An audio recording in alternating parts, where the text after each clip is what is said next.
cardiac's all about?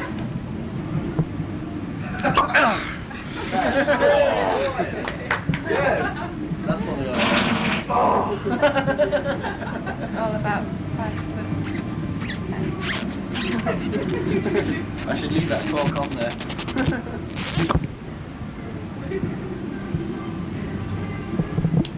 Thank you. Have we started? What are the cardiacs all about? It's about this little dog that got lost, and it's sort of like, it's walking down the road, and you know if you see a dog walking up the pavement, its back legs are slightly out of alignment with its front legs, aren't they? And it kind of goes when its claws a little bit too long. It's usually got a little bit of a jingly thing going. Not really. What about? Hey, we're not about anything. You know, so we're not about anything at all. We do what we want when we want to. Play whatever tunes we like. If the tune suits us, we play it. If it don't, we don't play it. So. Who are you? Who are the cardiacs? Me, Tim, John Paul, Jim, he plays bass, and Bob, who plays those drums. Plays drums. Bob, yeah. You've got a new album coming out, I believe. I've heard a track off it. When is it due out? It should have been out now, but it's not, no, because we didn't finish it in time. But it's finished now, but it'll be out in about, hopefully, well, it's ready to go out now, but we're going to leave it till about March, so that it's a change of season when it's getting spring.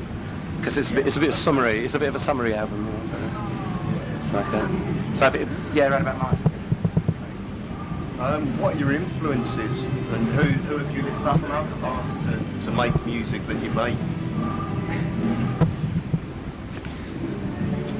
We've been going a long time. We've been going for about sort of like 15 years or something like that, so it's hard to say. Timmy. Oh, it's just a little baby.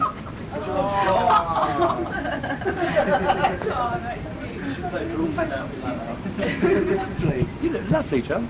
You're going to keep that?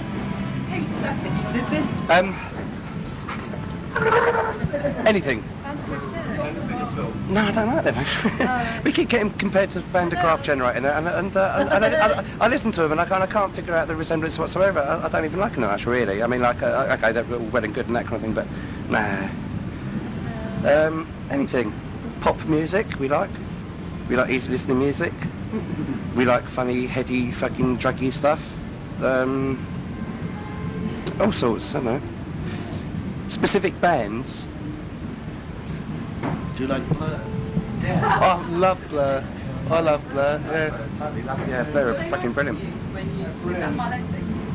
Well, yeah, we didn't actually meet them that day, but apart from the party at the end, you know what I mean? So, but they're a brilliant lot. They're really nice. You know, they're sort of yeah, like Blur, Devo, Frank Zappa, Henry Cow, etc. and all things attached to it. XTC. Did you hear the interview with Blur after the Mile End show, where the interviewer was trying to get the Blur to talk about their new album, and all Blur wanted to talk about was how good the Cardiacs were.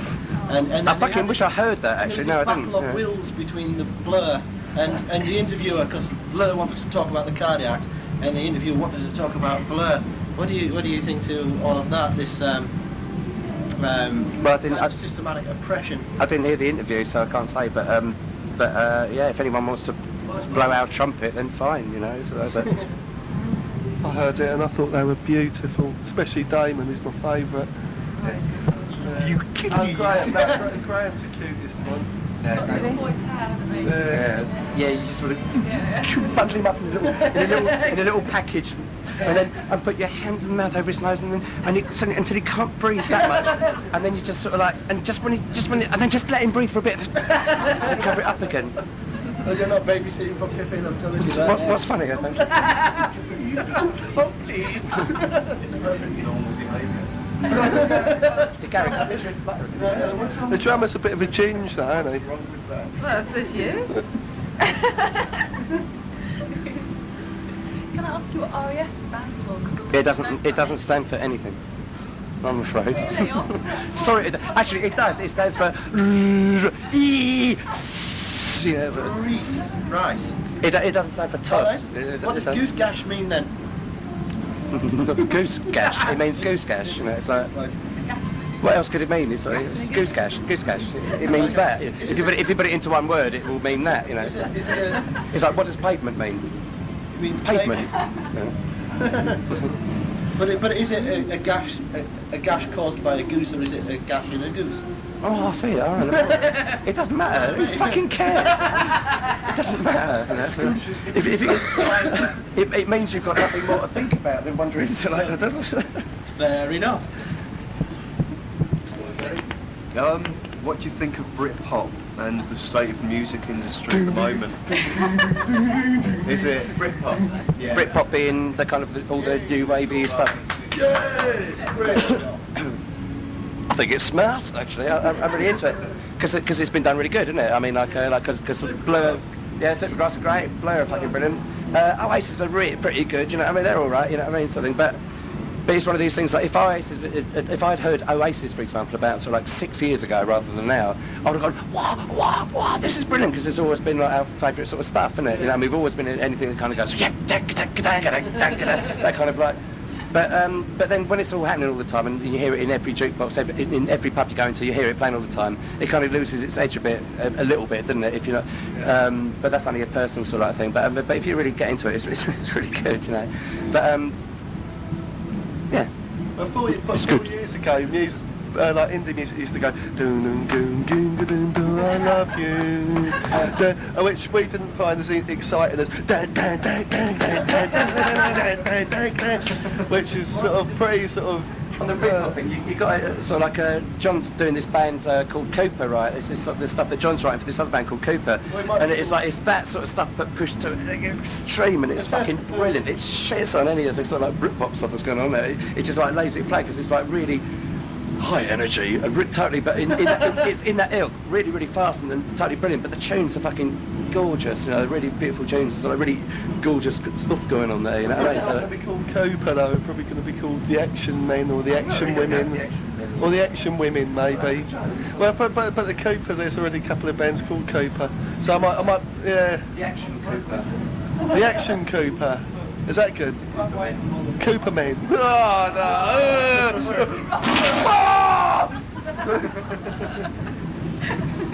What about Tommy Cooper? Yeah, Henry Cooper as well. Henry Cooper is Splash It All Over Me, Son, etc. Or Henry Kelly? Oh yeah. I think we're delving into the wrong. Yeah. People are coming, everyone's trying. Going for gold. It's got Henry Kelly in it. Yeah. Top hit. You're also a Neighbours fan, aren't you? Yeah. Oh yeah. Well, that's what I know. But you knew. Can you describe your music? Did you do anything? In words, can you describe your music? No, I'm not. No. No, I can't. I mean, I don't. If we get asked that or that kind of thing, I know it's a real wimp out answer to kind of go, no, we can't, and all that kind of bollocks, you know what I mean? But I mean, like, because especially if we actually think, all right, if it's going to be written in something that someone's going to read, and we're hoping to pick up a few people by reading this article, thinking, well, what's your music? We can explain it better. I mean, fucking hell, I don't know. You know, it's like, it's just sort of like, to describe it, we can't actually describe what we do, but we can kind of describe how we go about it, in as much as sort of like we can give a fuck about like whether it's one style, another style, whatever style, or a style that hasn't actually been invented yet. If it seems good to us to actually come up with a certain kind of like tune, rhythmic structure, statistical density, etc., you know, then if it should go on a kind of like mental kind of like, and it sounds good, and it does what it's supposed to do, then we do it. And if it goes ding ding ding ding and kind of whips and rocks along for a bit, I mean, why the fuck not do that either? We just do whatever we think is, because we're all into so many different kinds of stuff. It doesn't matter what comes out of our mouths and stuff in the end anyway, you know what I mean? And because of this, we get quite heavily despised because of this actually, but for some reason, I don't know why. because it's supposed to be sort of like quite unpalatable because it's not like anything that's actually happened and it's anything that's actually an ilk at the moment and all that kind of thing. Ilk, is that the right word? Yeah, oh, that's right. I found myself using the word ilk the past couple of days and I keep thinking if it's the right word or not. But if it doesn't necessarily belong to any kind of ilk that currently exists, so that people can instantly relate to it, then apparently it's supposed to be a bit unpalatable. And why, really? You know what I mean? Why is this? If something new emerges, why can't you kind of go, oh, that's all right, you know? The thing is, doing whatever you want to do is completely unfashionable, which is why we do it. Oh yeah, Anakin! Yeah! Yeah, we just go out of our way to be as unfashionable as possible. You know what I mean? Honestly, if we do something that's in fashion, then we just kind of go, oh no, we're not going to do that anymore. Have you ever done anything like fashionable by mistake? We are the height of fucking fashion, Chief. We are trainers. You call them trainers. I am so fashionable. These are fucking green struck Dunlop, sort of green flash, mate. Oh yeah? They're only 15 quid. Yeah, they're princess. What would you do if you got a #1 hit by mistake? You could just let it happen by accident. Release another one by mistake really, really quickly, I think. You know. So. Would you just do a runner? So like, figure out how the tune went, write another one that sounded exactly the same virtually, release it, and in quick succession, and so like have a string of #1s, I reckon, you know. Exactly the same song with a beat behind it. Yeah. Yeah, that's right. Yeah. That's a better answer. Forget everything that it said though, so like, I'll say a question again. What would you do if you accidentally had a #1? We'd get the Pet Shop Boys to remix it and we'd have Yeah. Nice one. What are the high points and low points of being part of the Cardiacs? This is the high point. No, that's the low point. Yes. We can't write that down. Oh, we suppose we can. We can describe it. High points are being on tour and having fun. Low points are being skint all the time. You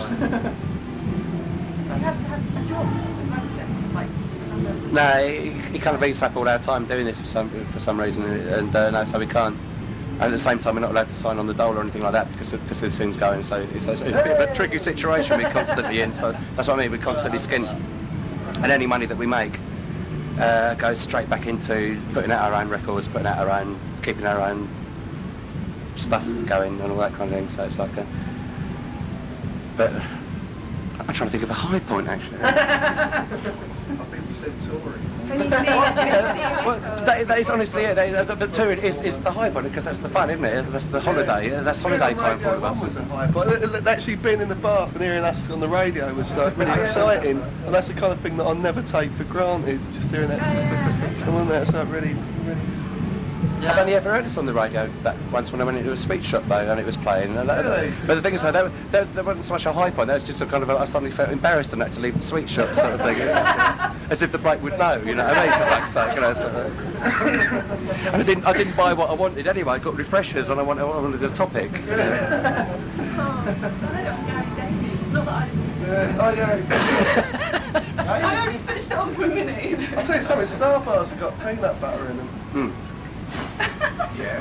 Yeah, do you realise Star bars? Most people don't know Is it this. best Starbar or It's a a peanut boost? flavour, sure. No, Star bar. No, it's peanut butter because I hate peanut butter, but I love Star bars. When I found out peanut butter it's kind of it's all right then, you know. So. Didn't you find it spoiled it though? Did you spoil it For a split second, and then I got into the weirdness of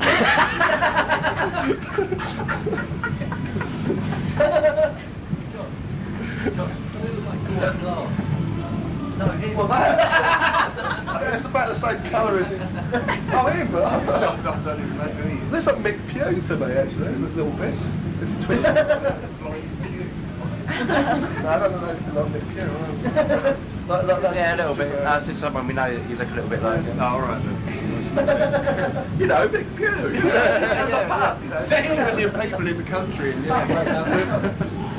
And you've got a big underground following. Would you like a wider audience? No, we haven't.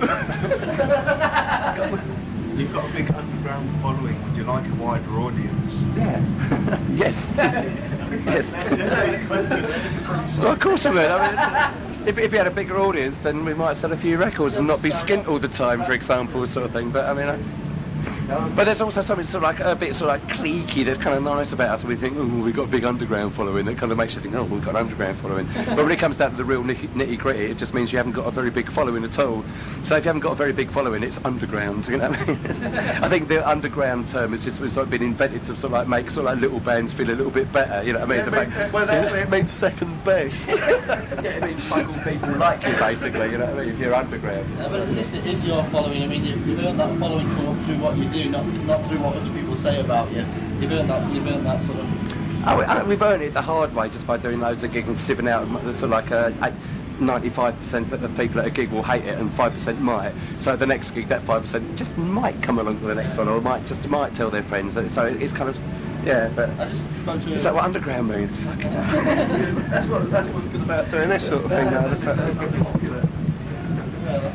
You've got an unpopular following, haven't you? You know, so That's not what I meant at all. it's like, yeah. Most people think you're shit. So like, would you like everyone to think that you're good? It's like, Should you used to be praised? No. Background to this question. I went to London the other week and there were loads of people at our gig with Cardiac's t-shirts on. And it's the first people I've seen with Cardiac's people's t-shirts on. And there was a big room full of them. I haven't seen her before. She's the first person ever turned into one of our. and this is the moment. Newcastle Blatantly Yeah. walking along. Yeah. Oh, you're okay. Yeah. I think so. There's some people that are into that sort of stuff. That's what I know about you guys. Everything like that. Yeah. It doesn't mean that every place in London's got people with t-shirts on it or anything like that. They just know people that are into our stuff that would go and check Eli out and that kind of thing, because because of various sort of like diverseness is and whatnot. You know. I find it quite hard to walk down Tottenham Court Road without being mobbed. But that really fucks me off, to be honest. I wish I'd just fucking leave me alone. Because I've got I've got things to get on with. I've just a lot of things that I want to get down to, and I might just want to go and put up by a pair of wire fronts or something like that, and just be mobbed by these fucking fans all over. I mean, don't get me wrong, they're nice people, you know. I mean, they give me a. Yeah, that happens to me too. Yeah. Does that happen to you, Bob? Yeah, obviously walks down Milton Keynes shopping precinct. Yeah, but it happens to me more. It happens to me wherever I walk. You know, I go to the toilet and it happens to me. It happens to me all the time. Chicks. You know, so, Even Aberdeen. you know, Especially you know, chicks with bosoms. Go in and they go in. The other day a lady came and said, "Have you got any sweets?" And I said, "No." And I said, "What is this place?" She said, "Pub." And then we smiled and kissed. What did she say when you knew where it was? She said, no. She said, "I love the pub." Right. What are your plans for the future? Go to the bar and get on the bus and have a bit of a kip, I reckon. Our new album's all done and finished. That's going to be out in about March, hopefully. I'm getting married. Hopefully, but yeah, Bob's getting married.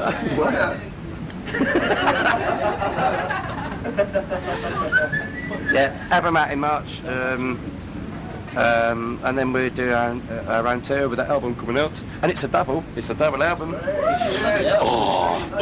Double. 20 of the best, me son. 20 of the best. Lots of songs, lots of tunes. Will be advertised on TV. No. It'll be available in all good record shops, though. Yeah. Well, it can be if we can put a little video of an advert. You know that passenger That's not the same program on though. Saturday nights or Friday nights or whatever it is, you have to be advertised in between there. In Blackpool, they're big. We're not allowed on all that shit. They won't let us on all this kind of We're stuff. urging all friends to do like do-it-yourself adverts, though. Do-it-yourself adverts, which involve just getting a camcorder and filming the thing and saying available in all good record shops. There you go. Here's our record. Here's our record. Do you want to hear a sneak preview of it? Yeah.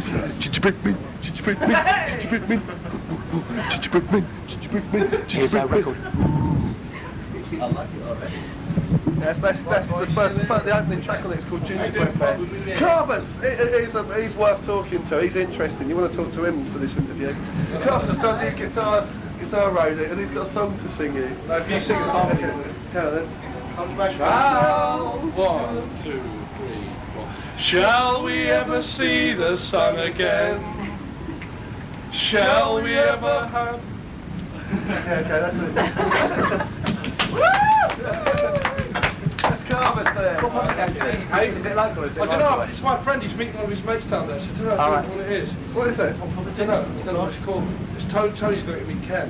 What are you doing? Are you going there now? I'm only going for a pint and I'll come back. Oh, yeah? Yeah. Shall we ever see? Love you. Love you. Oh, no. Hey, what you done? What you done? What you done, Pipes? Done the 3 Callys, done 3 proper arms, man. Believe me.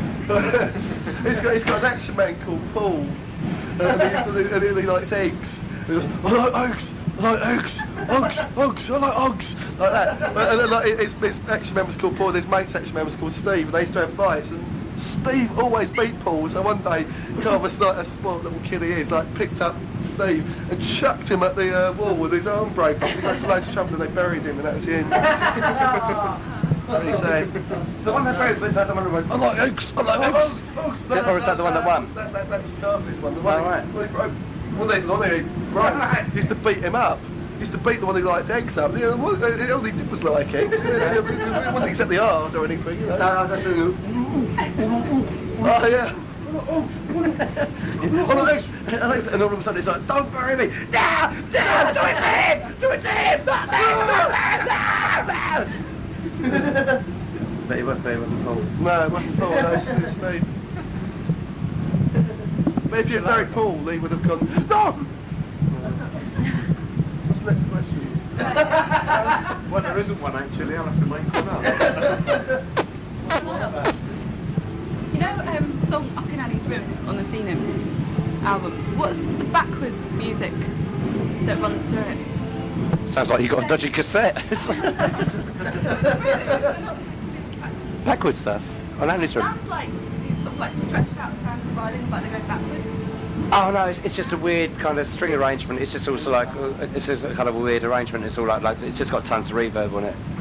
So that. No, but I've heard it backwards. And backwards it sounds great. And we're going to make another song out of that one backwards. So you put this like 2K sort of EQ on it, sort of thing, and then like. I was watching an interview in a magazine that you had used backwards music in one of the albums. Like you played an old track backwards. Oh yeah, and that's happened a reused few it. times, yeah. Yeah? Yeah, so like just hearing sort of like a track that we've already done and heard it backwards and nicked a few rips off it from what it sounds like backwards and that, yeah, we've done that, yeah. See, But then wait, you find out what it is by playing it backwards. But the thing's like, when you play it backwards again, after we've done it, redone it backwards from the previous forwards, if you see what I mean, Yeah. it doesn't sound anything like it does. It should have done forwards, which is odd. Because it's not. it's the ever so cosmic guarded line. That's sort of like really oddly familiar when I play that. No, it's very backwards stuff. It's No. not. There's something I'm trying to think of an example. The only example I can think of is there's a track on that Heaven Born one. It kind of that. And that's brave son. That's that backwards. But that's the only thing. But if you hear the new one, there's something that's. But if you play that backwards, it doesn't sound anything like where it originally came from. So it's kind of like, ooh, where's it all gone? You know, where's all those mystery notes gone?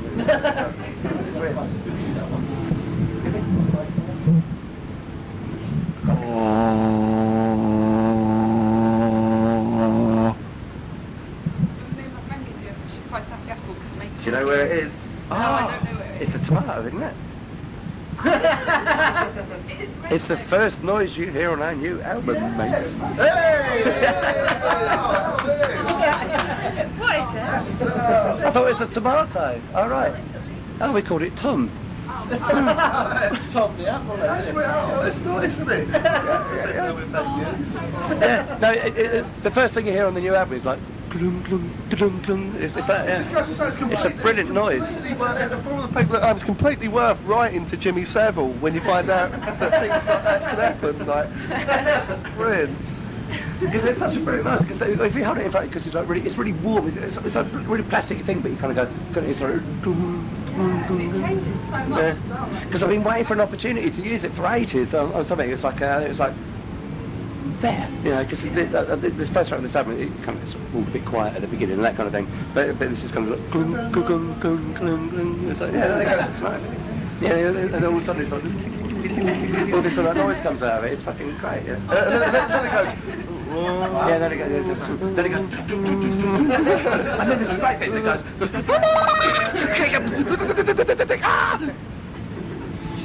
You know, like that. Acapella. Yeah. Never thought of doing an acapella song. Well, that's. That GLR. You've just done that. Well, this is the album. That's it. You've just recorded it. Let's get that real one.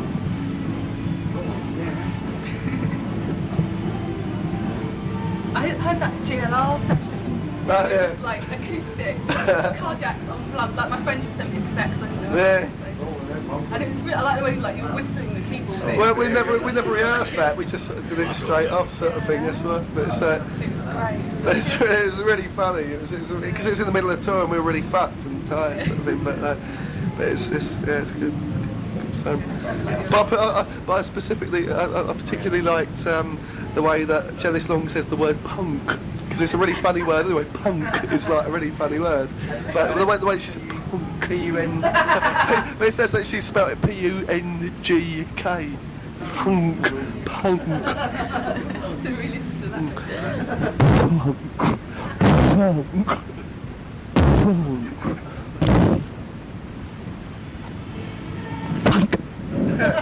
Listen to this as well. This might come out good. Anyway, let Jim Smith do the rest of the interview. Jim.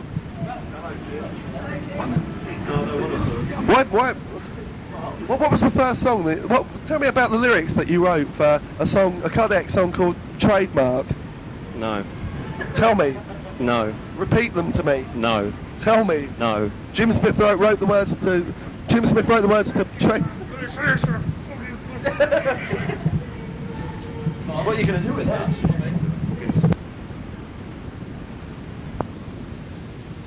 And Were you walking on air? sorry. Were Did you walking make on air? loads of mistakes? I made so many mistakes because all I could see was her like yearning for me. And when she was on stage, I was yearning for her as well. And I was like this. Were you playing with a wistful look on your face? Yeah, I had my hand under my chin or like that, with my mouth wide open for the people. What does it say? What's that mean? So it's a place in Tunisia, I think, or somewhere like that. I can't remember where. Some foreign place. I can't remember. But the basic fact of the matter, we've got this album come out and it's called Us, and it's got songs that Gal sings on, songs that I sing on, but we both play on it. And the basic fact of the matter is that when Cardiacs went on tour with Sidi Boussaid, we fell deeply in love with each other, and we had to be together. So I've moved all the way from where I was living to, which was Milton Keynes with my parents, because I didn't have anything else. And I moved all the way to Lewisham with her, which is where I live now. Oh, that's romantic. And I live in Lewisham with her and the other two girls out of Sydney as well. And it's really nice. We're all very good friends. What's that album called again? Us. and it's and we did it. We recorded it together in our bedroom. The first song goes. And it all starts. Tomatoes or anything like that on it? No, that's the Cardiacs album.